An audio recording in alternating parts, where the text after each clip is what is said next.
3, 2, 1. Sinclair and Mediacom, the retrans war is over.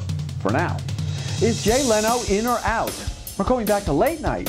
The rumor mill is churning. Will Ted Koppel be returning to This Week? And on the Sports TV News, no love lost between Tennis Channel and Comcast. It's all ahead on the TV News. This is the TV News, the industry's only daily video report, brought to you by American Ingenuity TV. For all of your electronic marketing and creative needs, American Ingenuity TV is simply the solution. Welcome to the TVNews.tv for Friday, January 8th, and here are today's top stories.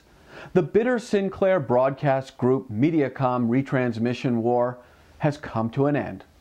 Well, for now. Sinclair announced that the two groups have signed a one-year retrans agreement. No terms were disclosed, but it appears that both sides have settled for a Band-Aid on this wound. And this wound will have to be reopened at year's end, so stay tuned. NBC has acted very swiftly to quash an internet-based rumor that it has decided to end the misery of the Jay Leno show experiment. The Peacock's denial statement read, quote, "Jay's show has performed exactly as we anticipated on the network.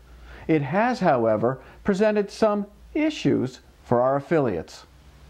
Really? And the ink wasn't even dry on this statement when a new rumor emerged that NBC will reinstate Jay to his late-night Tonight Show kingdom, with no word on what the ripple effect might be for incumbent Conan O'Brien. Really? Stay tuned. Politico is now reporting that Ted Koppel, you remember, the founder of ABC's Nightline, is negotiating his way back to the anchor desk of This Week. Now, according to a reported email from ABC News President Steve Weston, quote, "We are in the middle of a process concerning Ted Koppel," unquote. And that's all he has to say about that. For more details on this story, log on to Politico.com.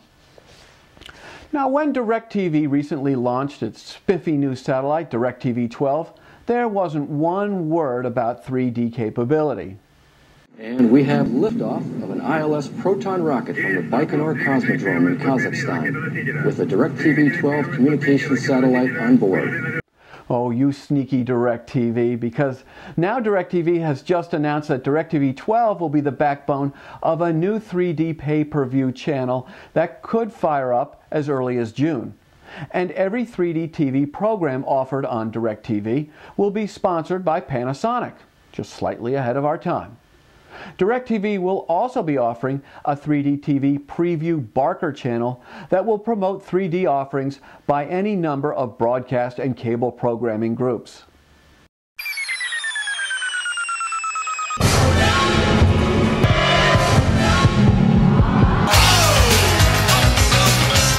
Elvis has reportedly been found dead in the DC used car parking lot.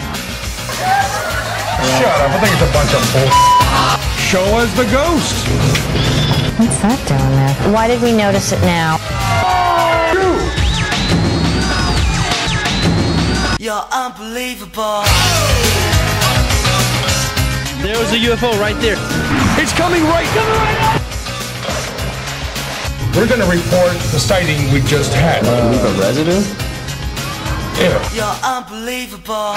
No anal probes. What's the point of that?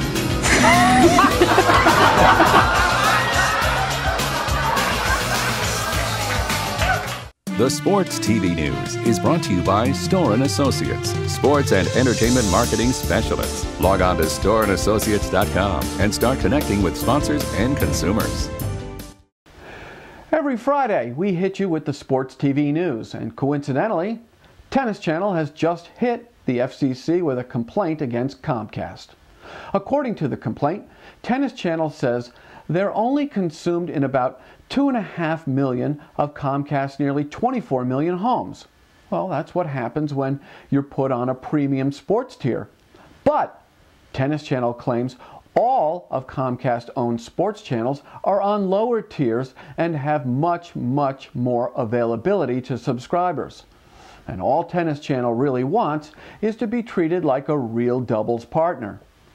Now, Comcast has volleyed back that they're honoring all of the terms of the carriage agreement, and that Tennis Channel's limited consumption is in no way their fault. We'll keep our eye on this anything but love match. And here's a Tiger Beat note. The 2010 PGA season is now underway in Kapalua at the SBS Championship. Sans Tiger Woods, of course, who remains, well, God knows where. We'll keep an eye out for what extent the ratings of the first PGA event of the season will be affected. With the college football season over and done with, we report that many of this year's bowl games experience rating surges, most notably the Rose and Capital One Bowls. Now others, like the Sugar and Fiesta Bowls, were flat in ratings, but the FedEx Orange Bowl was the big loser, drawing only 8.9 million viewers, and it was sacked hard by CBS's NCIS by well over a 2-to-1 margin. Ouch. It's going to leave a mark.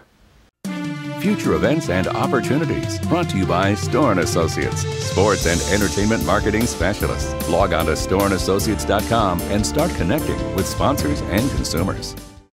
If you're looking to penetrate the well-guarded worlds of mid-level to C-suite TV execs, let's talk about sponsorship opportunities on the TV News. Email us at advertise@thetvnews.tv.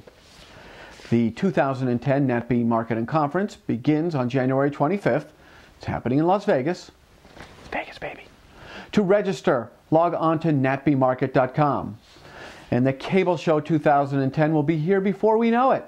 For information, log on to 2010.thecableshow.com. And that's about it for today's edition of the TV News. If you want to be part of our feedback loop, hook up with the TV News on Facebook, Twitter, and LinkedIn. And remember, you can catch up with any missed editions of the TV News in our archives. I'm Jeff Grimshaw. Thanks for watching, and go out and make it a good day. The TV News has been brought to you by American Ingenuity TV. For all of your electronic marketing and creative challenges, American Ingenuity TV is simply the solution.